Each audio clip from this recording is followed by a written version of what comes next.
नमस्कार, मैं हूं सुरभि सिंह। स्वागत है आपका हमारे चैनल नेक्स्ट 9 लाइफ पर।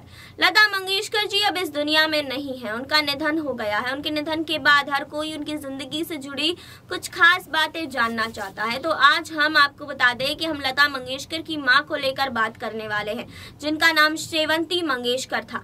जी हाँ, तो आप उनके पिता के बारे में जानते हैं। उनके पिता का नाम दीनानाथ मंगेशकर था, जो 13 साल की उम्र जब लता मंगेशकर की थी तभी दीनानाथ मंगेशकर जी का निधन हो गया था। उसके बाद पूरे परिवार को लता दीदी ने जिम्मेदारी के साथ संभाला। उन्होंने देखा कि कैसे उनके 4 भाई बहन इस दुनिया में अकेले रह गए हैं। उनकी माँ भी है, तो पूरे परिवार की जिम्मेदारी संभालने के लिए अभिनय से करियर की शुरुआत की, क्योंकि वो कभी भी जिंदगी में अभिनय नहीं करना चाहती थी, लेकिन फिर भी अभिनय का रास्ता उन्होंने यहाँ पर चुना। लेकिन आज इस रिपोर्ट में हम उनकी माँ सेवंती मंगेशकर के बारे में बात करने वाले हैं कि पति के निधन के बाद सेवंती मंगेशकर ने आखिर कैसे परिवार को संभाला, बेटी के लिए क्या कुछ किया सेवंती ने, इसके बारे में भी बात करेंगे। हम जहाँ जानते हैं 92 वर्ष की उम्र में लता जी इस दुनिया से चली गई हैं, अब ये इस दुनिया में नहीं है। तो आज इस रिपोर्ट में हम बात कर लेते हैं उनकी माँ सेवंती मंगेशकर के बारे में।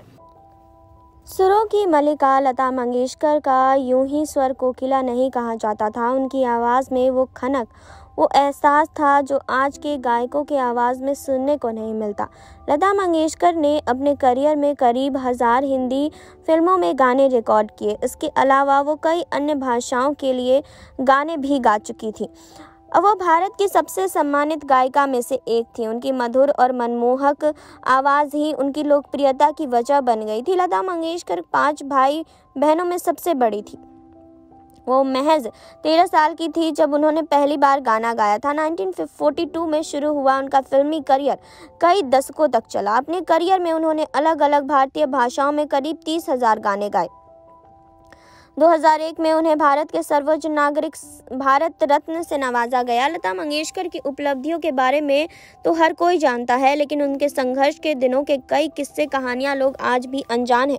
जी हाँ, तो आज भले ही लता मंगेशकर जी हमारे बीच नहीं है, लेकिन उनसे जुड़ा जो किस्सा आज हम आपको बताने वाले हैं वो दर्शाता है कि कैसे उन्होंने अकेले ही अपने परिवार को पिता दीनानाथ मंगेशकर के निधन के बाद संभाला था।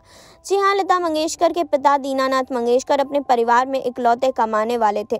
उनके असमय निधन के कारण घर के भरण पोषण की पूरी जिम्मेदारी लता मंगेशकर पर आ गई थी। अनु कपूर ने अपने एक रेडियो शो में इस किस्से का जिक्र करते हुए बताया कि 3 छोटी बहन और 1 भाई में लता मंगेशकर बड़ी थी। पिता के निधन के बाद घर चलाने के लिए काम की तलाश में लता मंगेशकर मुंबई आ गई थी। वहीं गायिका से जो भी पैसा उन्हें मिलता वो अपने लिए बचाकर बाकी पैसा परिवार को गांव भेज देती थी। छोटा भाई अक्सर बीमार ही रहता था। जी हाँ, लता मंगेशकर जो पैसे भेजा करती थी उसमें माँ और 4 भाई बहनों का गुजारा नहीं हो रहा था। इसके बाद लता मंगेशकर की माँ सेवंती मंगेशकर ने सोचा कि क्यों ना मुंबई ही जाया जाए। एक बैलगाड़ी में बैठकर वो बच्चों को लेकर मुंबई के लिए निकल गई। जी हाँ, तो आपने देखा कि किस तरह से सेवंती मंगेशकर अपने बच्चों को लेकर निकल गई। यहाँ पर अपने बच्चों की चिंता कर रही थी सेवंती मंगेशकर, जो कि लता मंगेशकर की मां रही हैं, और गांव से मुंबई का रास्ता बहुत दूर था। लता मंगेशकर की मां के पास रास्ते के लिए ना खाना, ना पीना, ना ही पैसे थे। 2 दिन की यात्रा कर भूखे ही लता मंगेशकर की मां और उनके भाई बहन मुंबई पहुंचे। अब वे लोग मुंबई तो पहुंच गए थे, लेकिन उन्हें ये नहीं पता था कि लता मंगेशकर रहती कहाँ है। एक रिश्तेदार का पता मालूम था तो वो वहीं पर जा पहुंचे। वहां पहुंचकर उन्होंने कहा कि लता तक ये खबर पहुंचा दो कि उनका परिवार मुंबई आया है। अब जैसे ही खबर लता मंगेशकर को लगी, वो तुरंत ही अपने रिश्तेदार के घर के लिए निकल गई, जहां पर उनकी मां और उनके भाई बहन रुके थे। रास्ते में उन्होंने कुछ खाने पीने का सामान पैक करवा लिया था। लता जब घर पहुंची तो छोटे भाई बहनों को देखा। उनके हाथ में जब खाना देखा भाई बहनों ने तो उनकी आंखें भर आई।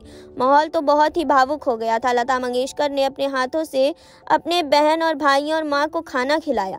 अनु कपूर ने इस शो में लता मंगेशकर के भाई हृदयनाथ मंगेशकर के हवाले से बताया कि दीदी के हाथ से बड़ा पाव लिया और मैं बस उन्हें देखता ही रह गया। मन में काफ़ी सारे सवाल उठ रहे थे कि तुम कहाँ थी दीदी। उस दिन उस आधे वड़ा पाव को खाकर जो संतुष्टि मिली वैसे जीवन में कभी नहीं मिली। जी हाँ, तो लता मंगेशकर की जो माँ थी सेवंती मंगेशकर, वो दीनानाथ मंगेशकर की पत्नी थी, जिन्होंने थिएटर किया, इंडियन म्यूजिक में काम किया। जी हाँ, आपको बता दें कि वो लता मंगेशकर की मां के रूप में जानी जाती हैं। उषा मंगेशकर आशा भोसले की मां के रूप में जानी जाती हैं। जी हाँ, तो आपको बता दें कि लता मंगेशकर की मां ने भी ज़िंदगी में बहुत कुछ झेला। अपने पति का जाना, अपने बच्चों को इस तरह से देखना, ये बहुत बड़ी बात होती है। जी हाँ, उनके पिता का जो निधन है वो भी काफ़ी कम उम्र में हो गया था। आपको बता दें कि पिता के निधन के बाद माँ तो अकेली रह गई, कहीं ना कहीं बच्चे भी अकेले रह गए। अब लता के जन्म के समय लता का नाम हेमा रखा गया था, जिसे बदल कर लता कर दिया गया था। यह भाव बंद के एक महिला के किरदार का नाम लतिका के नाम से सूझा था। लता के बाद मीना, आशा, उषा और हृदयनाथ का जन्म हुआ था। जी हाँ, बचपन से ही लता को घर में ही संगीत और गीत और कला का माहौल मिला और वो इससे आकर्षित भी हुई। 5 वर्ष की उम्र से ही लता को उनके पिता के संगीत का पाठन वो पढ़ाने लगे और उनके पिता के नाटकों में लता अभिनय भी करने लगी। जी हाँ, लता को स्कूल भी भेजा गया, लेकिन पहले ही दिन उनकी टीचर से अनबन हो गई। लता अपने साथ अपनी छोटी बहन आशा को भी स्कूल ले गई। टीचर ने आशा को कक्षा में बैठने की अनुमति नहीं दी तो लता गुस्सा हो गई और फिर स्कूल ही नहीं गई। 1942 में लता मंगेशकर के ऊपर दुखों का पहाड़ टूटा जब उनके पिता का निधन हुआ। लता का परिवार उन पर बोझ बन गया। नवयुग चित्रपट मूवी कंपनी के मालिक मास्टर विनायक मंगेशकर परिवार के नज़दीकी लोगों ने लता का करियर गायिका और अभिनेत्री के रूप में संवारने के लिए मदद की। लता को अभिनय पसंद नहीं था, लेकिन पैसों की तंगी के कारण उन्होंने कुछ हिंदी और मराठी फिल्मों में अभिनय भी किया। जी हाँ, लता को सदाशिवराव नवेरेकर ने एक मराठी फिल्म में गाने का अवसर 1942 में दिया। लता ने गाने को रिकॉर्ड भी किया, लेकिन फिल्म के फाइनल कट से वो गाना हटा दिया गया। जी हाँ, 1942 में रिलीज मंगला गौर में लता की आवाज़ सुनने को मिली। इस गाने की धुन दादा चंदेकर ने बनाई थी। 1943 में प्रदर्शित मराठी फिल्म गजाभाऊ ने लता ने हिंदी गाना माता एक सपूत की दुनिया बदल दे तू गाया। जी हाँ, आपको बता दें वसंत देसाई और गुलाम हैदर जैसे संगीतकारों के संपर्क में लता आई और उनका करियर निखरने लगा। लता जी के गुलाम हैदर मेंटर बन गए और वे लता जी को दिग्गज फिल्म निर्माता शशिधर मुखर्जी के पास ले जाने के लिए गए। हैदर ने लता जी को लेने की सिफारिश मुखर्जी से की। लता जी को सुनने के बाद मुखर्जी ने कहते हुए लता को लेने से इनकार कर दिया कि उनकी आवाज़ बहुत पतली है। जी हाँ, तो ये थी लता दीदी की कहानी। ये थी किस तरह से उनकी माँ, अपनी माँ को भी उन्होंने संभाला था। माँ किस तरह से पिता के निधन के बाद टूट चुकी थी। आपने देखी अभी ये रिपोर्ट। आपने जाना सेवंती मंगेशकर के बारे में, जो कि लता मंगेशकर की मां रही हैं, उषा मंगेशकर की मां रही हैं, आशा भोसले, हृदयनाथ मंगेशकर, मीना मंगेशकर की मां रही हैं। एक मां की जिम्मेदारी जो थी वो सेवंती ने निभाई। कहीं ना कहीं पति के निधन के बाद बहुत बड़ा सदमा लगा, लेकिन इस सदमे में उनकी बेटी ने उनका बहुत साथ दिया, जो कि लता मंगेशकर जी थी। जी हाँ, लता मंगेशकर जी ने हमेशा अपनी माँ का साथ दिया, आगे बढ़कर उनकी बहुत मदद की। जी हाँ, तो आज लता दीदी हमारे साथ नहीं है। लता दीदी ने बहुत सारी चीजें परिवार के लिए अपने आप को कुर्बान कर दिया। फिलहाल इस रिपोर्ट पर आप अपनी क्या राय रखते हैं, कमेंट बॉक्स में हमें बताइए। जुड़े रहिए हमारे साथ, लाइक कीजिए, सब्सक्राइब कीजिए, बेल आइकन दबाना बिल्कुल ना भूलें।